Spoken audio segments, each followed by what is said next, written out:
کتاب دوم Harry Potter اور تہخانے کے اسرار، مصنفہ جے کے رولنگ، مترجم معظم جاوید بخاری۔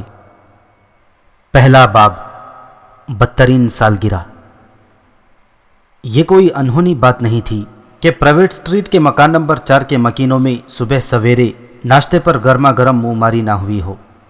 مسٹر ورنن ڈسلی صبح وقت سے کچھ پہلے بیدار ہو گئے تھے۔ ان کی نیند اچاٹ ہونے کی حقیقی وجہ دراصل تیز چیختی ہوئی گونج تھی، جو کہ ان کے بھانجے ہیری کے کمرے میں موجود اس کی مادہ الو کے حلق سے برآمد ہوئی تھی۔ حد ہو گئی، اس ہفتے میں تیسری بار میرے ساتھ ایسا ہوا ہے۔ مسٹر ورنن ڈسلی کے چہرے پر گہری ناراضگی اور جھنجھلاہٹ چھائی ہوئی تھی۔ مجھے اس خبیث الو کے بارے میں سنجیدگی سے سوچنا چاہیے۔ وہ ناشتے کی میز کے قریب پہنچ کر بلند آواز میں سیڑھیوں کی طرف دیکھ کر گرجے، جہاں ہیری سہما ہوا کھڑا دکھائی دے رہا تھا۔ اگر یہ منحوس چیخو پکار بند نہ ہوئی تو مجھے یقیناً یہ گھر چھوڑ کر کوئی دوسری پرسکون جگہ تلاش کرنا پڑے گی، جہاں کم از کم صبح سویرے یہ منحوس آواز سننے کو نہ ملے۔ اگر تم اس واہیات الو پر قابو نہیں رکھ سکتے تو میں اسے اپنے گھر سے باہر نکال دوں گا۔ تم سمجھ گئے نا میں کیا کہہ رہا ہوں؟ ہیری نے آگے بڑھ کر ایک بار پھر صفائی دینے کی کوشش کی۔ انکل ورنن، وہ پنجرے میں بند پڑے پڑے اکتا چکی ہے، اسے کھلے آسمان میں پرواز کی عادت ہے۔ اگر میں اسے صرف رات کو کھلا چھوڑ دوں تو شاید۔ انکل ورنن غرائے، کیا میں تمہیں احمق دکھائی دیتا ہوں؟ ان کی جھنجھلاہٹ اس قدر بڑھ گئی کہ تلے ہوئے انڈے کا ایک ٹکڑا منہ میں جانے کے بجائے ان کے ہونٹوں پر لٹکی ہوئی گھنی مونچھوں میں الجھ کر رہ گیا، جو لٹک کر اس کی صورت کو موزیکا خیز بنا رہا تھا۔ ہیری اپنی ہنسی بمشکل روک پایا۔ میں اچھی طرح جانتا ہوں کہ اس منحوس الو کو باہر نکالنے کے بعد کیا ہوگا، یہ کہہ کر انہوں نے اپنی بیوی پتونیا کی طرف گہری نظر ڈالی، جو کہ سراسیمگی کے عالم میں انہیں دیکھ رہی تھی۔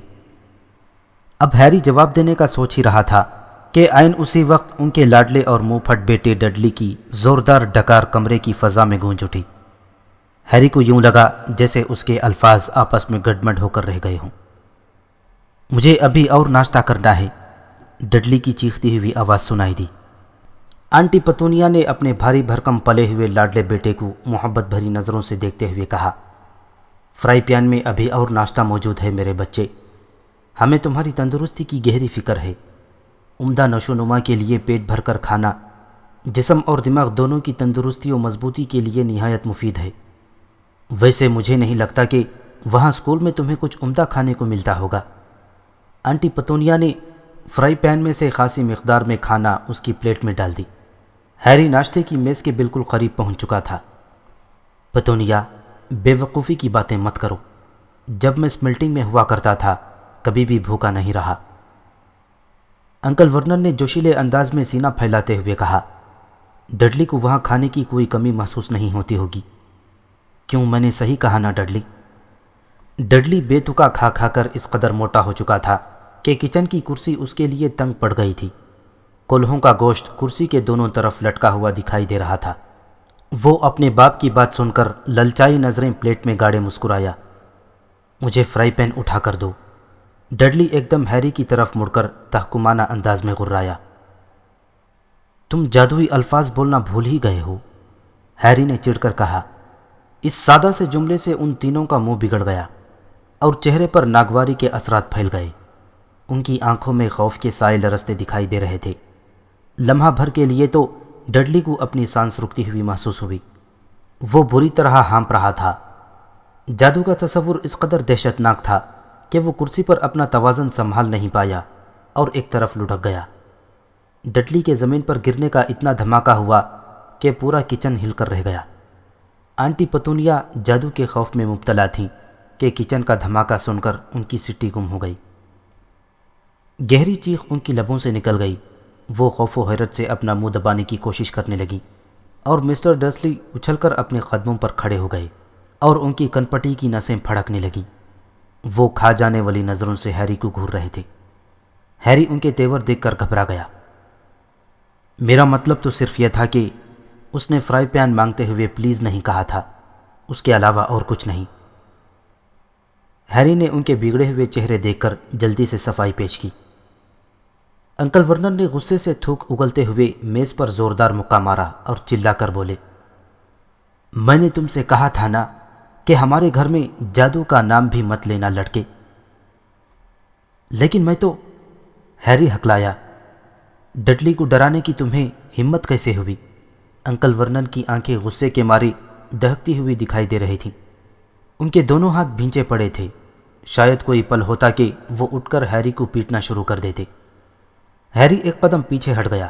خوف کی سرد لہر اس کے بدن میں دوڑنے لگی۔ اس نے اپنی اینک کو ٹھیک کرتے ہوئے دوبارہ صفائی دینے کی کوشش کی، مگر انکل ورنن کا پارا 7ویں آسمان سے باتیں کر رہا تھا۔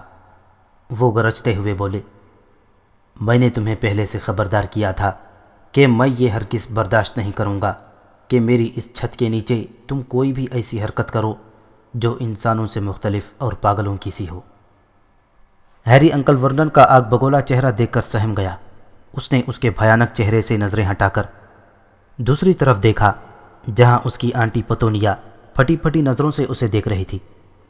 اس کا چہرہ بالکل زرد پڑ چکا تھا، جیسے کسی نے اس کا خون تک نچوڑ لیا ہو۔ وہ بھاری بھرکم ڈڈلی کو اس کے پیروں پر کھڑا کرنے کی کوشش میں مصروف تھی۔ ٹھیک ہے، میں آئندہ خیال رکھوں گا، ہیری دونوں ہاتھ اٹھا کر بولا۔ انکل ورنن کا غصہ تھم گیا اور وہ ہیری کو تیز نگاہوں سے دیکھتے ہوئے اپنی کرسی پر واپس بیٹھ گئے۔ وہ ابھی تک بھڑکے ہوئے گینڈے کی مانند ہانپ رہے تھے۔ انہوں نے کانٹا پکڑا اور اپنی چھوٹی چھوٹی آنکھوں کے کناروں سے ہیری کی طرف دیکھا، جو صورتحال ایک دم بگڑ جانے پر پریشان کھڑا تھا۔ ایسا پہلی بار نہیں ہوا تھا۔ انکل ورنن کا اکثر غصہ اسی پر اترتا تھا، شاید اس لیے وہ انکل ورنن کے مقابلے میں کم عمر بچہ تھا۔ ہیری اپنے پہلے سال کی پڑھائی مکمل کر کے گرمیوں کی تعطیلات گزارنے کے لیے گھر واپس آیا تھا۔ حالانکہ اس کا قطعی دل نہیں کر رہا تھا کہ وہ ہاگورڈ سے پریوٹ ڈرائیو اسٹریٹ میں لوٹے۔ وہ جب سے گھر لوٹا تھا، انکل ورنن اس سے کچھ ایسا ہی سلوک کر رہے تھے۔ ان کے خیال میں جیسے ہیری پوٹر کوئی بچہ نہ ہو، بلکہ کوئی زوردار قسم کا بم ہو جو کسی بھی وقت پھٹ کر ان کے گھر کو راکھ کا ڈھیر بنا ڈالے گا۔ اس کی وجہ بھی یہ تھی کہ ہیری کوئی عام بچہ نہیں تھا، بلکہ وہ ایک جادوگر تھا، ایک ایسا تازہ دم جادوگر جو کہ اپنا پہلا سال ہاگورڈ اسکول برائے جادوگری اور پراسرار علوم میں گزار کر لوٹا تھا۔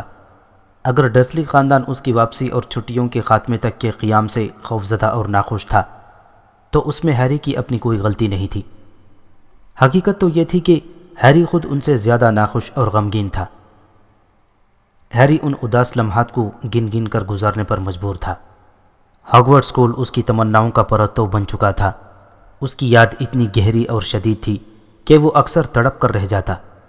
ہاگورڈس کی جدائی اس کے لیے ایسی ہی تھی جیسے بھوک کی شدت میں پیٹ میں اٹھنے والے مروڑ۔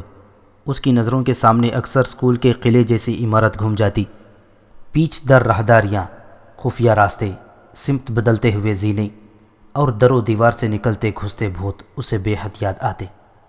ڈاک لاتے ہوئے الوؤں کی آمد کا منظر، بڑے ہال میں کھانے کی دعوتوں والی ضیافتیں، اسکول کے بلند مینار والے کمرے میں مسحری دار پلنگ پر پرسکون نیند کا لطف، ہیگرڈ کے پاس تفریحاً جانا اور اندھیرے جنگل کے کنارے پر واقع اسکول کے بڑے میدان کے ایک کونے میں بنے ہوئے ہیگرڈ کے جھونپڑے میں بیٹھ کر چائے پینا، جو کہ اسکول کی چابیوں اور بڑے میدان کا واحد محافظ تھا۔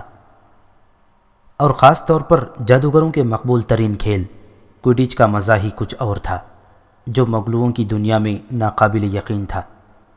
جادو نگری کا سب سے زیادہ مشہور و مقبول کھیل، جس میں 6 میناروں والے چھلے دار گول ہوتے ہیں، 4 اڑتی ہوئی مختلف گیندیں اور 14 کھلاڑی جو بہاری ڈنڈوں پر ہوا میں پرواز کرتے ہیں۔ ہیری جیسے ہی واپس گھر پہنچا تو انکل ورنن نے سب سے پہلا کام یہ کیا کہ انہوں نے ہیری کا تمام سامان، جس میں جادوئی علم کی کتب، جادوئی چھڑی، اسکول کا چوغا نما یونیفارم، جادوئی ادویہ بنانے والی کڑھائی اور سب سے بہتر رفتار والا نمبس 2000 بہاری ڈنڈا شامل تھا، ہیری سے چھین کر سیڑھیوں کے نیچے موجود چھوٹے سے گودام میں بند کر کے اس کے دروازے پر بڑا سا تالا ڈال دیا تھا، جس کی کنجی ہمیشہ اس کے قبضے میں رہتی تھی۔ سیڑھیوں کے نیچے یہ چھوٹا سا گودام 1 سال پہلے تک ہیری کی مستقل رہائش گاہ تھی، جہاں وہ 10 سالوں سے قیدی کی سی زندگی بسر کر رہا تھا۔ یہ سلسلہ ابھی ختم نہیں ہوا تھا۔ ہیری کی جگہ اس کے سامان نے لے لی تھی۔ اس طرح ہیری کو ذرا بھی موقع نہ مل سکا کہ وہ بہاری ڈنڈے پر بیٹھ کر کوئڈچ کی مشق کر پاتا۔ اگر اس کے اسکول واپس لوٹنے پر ناکافی مشق کی بنا پر اسے فریق کی ٹیم سے نکال کر باہر کر دیا جاتا یا چھٹیوں کا کام نہ کرنے کی وجہ سے اسے کڑی سزا بھگتنا پڑتی، ڈرسلی خاندان کو اس کی کوئی پرواہ نہیں تھی۔ ہیری اور ہاگورڈ کے تعلق کو جوڑنے سے انہیں کوئی دلچسپی نہیں تھی۔ مسٹر ڈرسلی کا شمار ان لوگوں میں تھا جنہیں جادو نگری میں مگلو کہا جاتا تھا۔ یہ ایسے لوگوں کے لیے اصطلاح تھی جن کی رگوں میں خون کا ایک قطرہ بھی جادوگروں کا نہ ہو، یعنی وہ خالص انسان ہو۔ مسٹر ڈرسلی اس بات پر یقین رکھتے تھے کہ جادوگر ہونا اور جادو نگری پر یقین رکھنا نہایت شرمناک بات ہے، اور وہ یہ سوچ بھی نہیں سکتے تھے کہ ان کے گھر میں کوئی فرد ایسا ہو جو نہ صرف خود جادوگر ہو بلکہ جادوگری کی تعلیم بھی حاصل کرے۔ اگر یہ بات کسی دوسرے کو معلوم ہو جاتی تو یقیناً یہ ان کے لیے ڈوب مرنے کا مقام تھا۔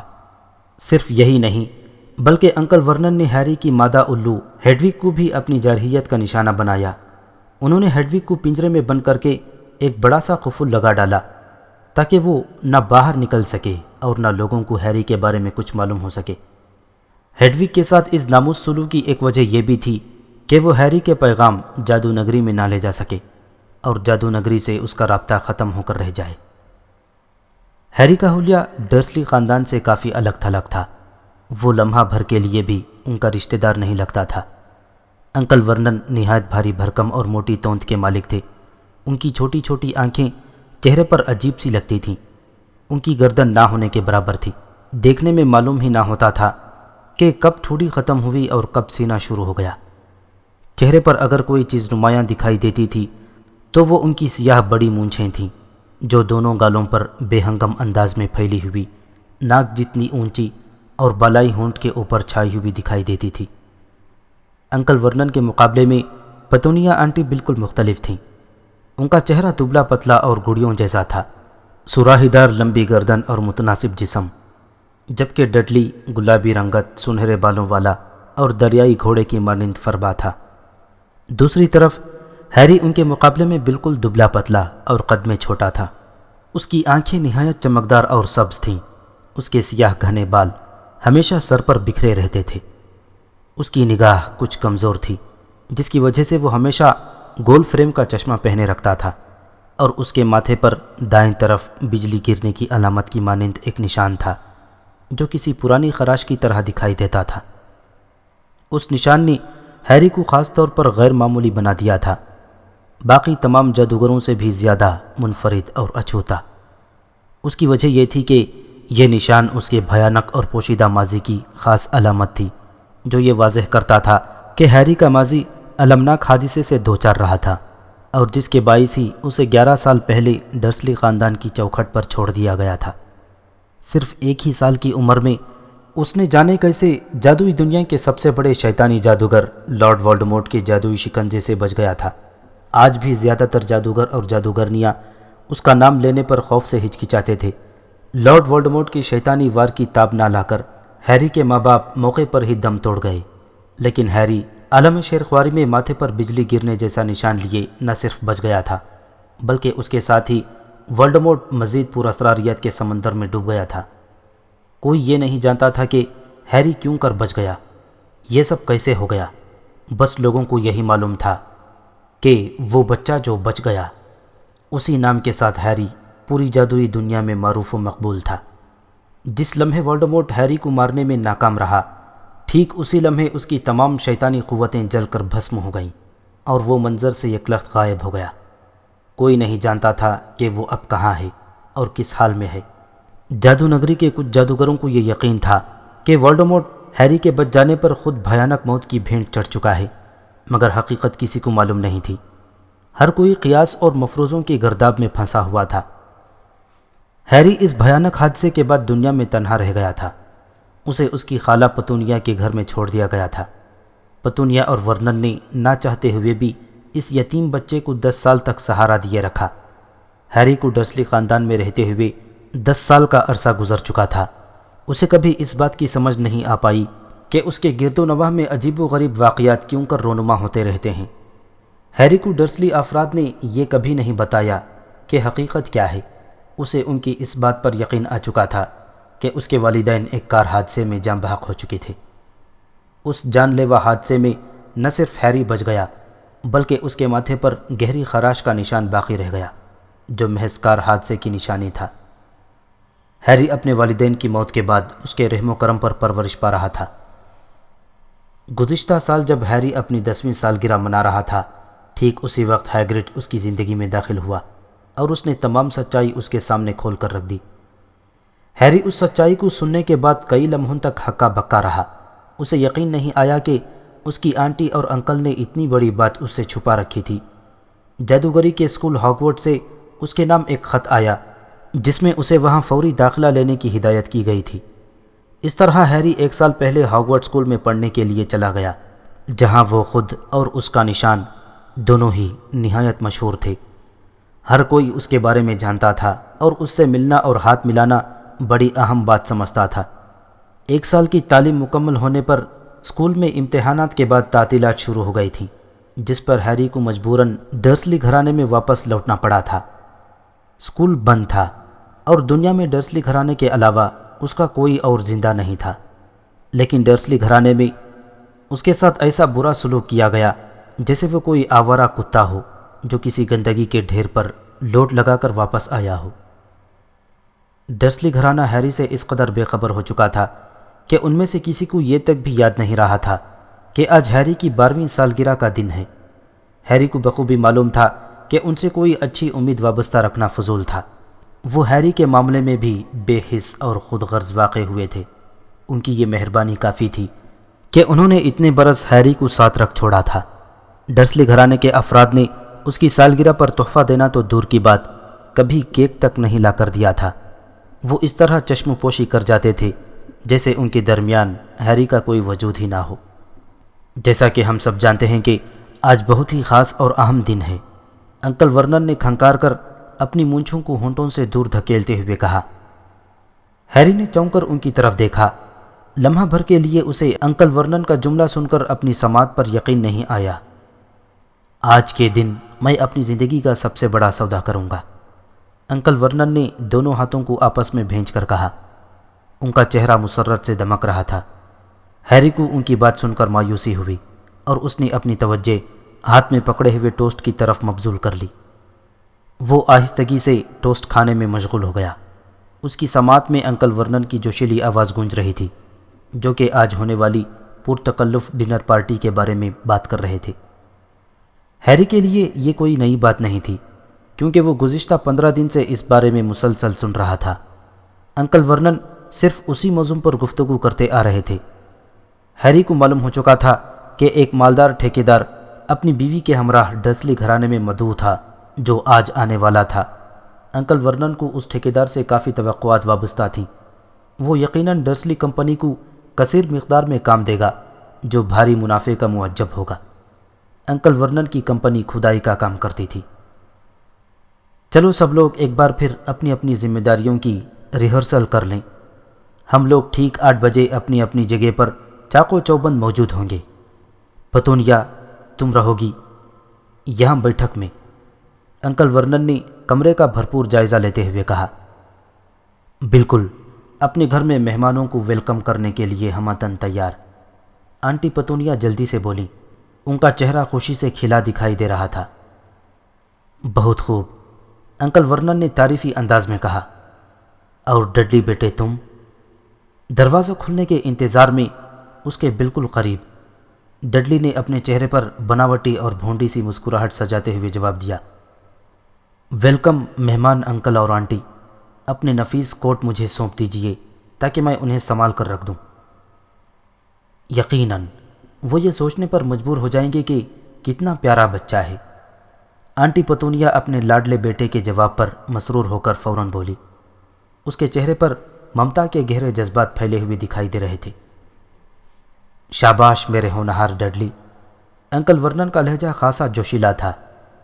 اچانک ان کی نگاہ ہیری پر پڑی تو منہ ایسے بگڑ گیا جیسے منہ میں کڑوی گولی اتر آئی ہو۔ اور تم؟ وہ ہیری کی طرف متوجہ ہو کر غرائے۔ آنٹی پتونیا نے بھی ہیری کی طرف ناگواری سے دیکھا۔ اپنے بیڈ روم میں بالکل چپ چاپ،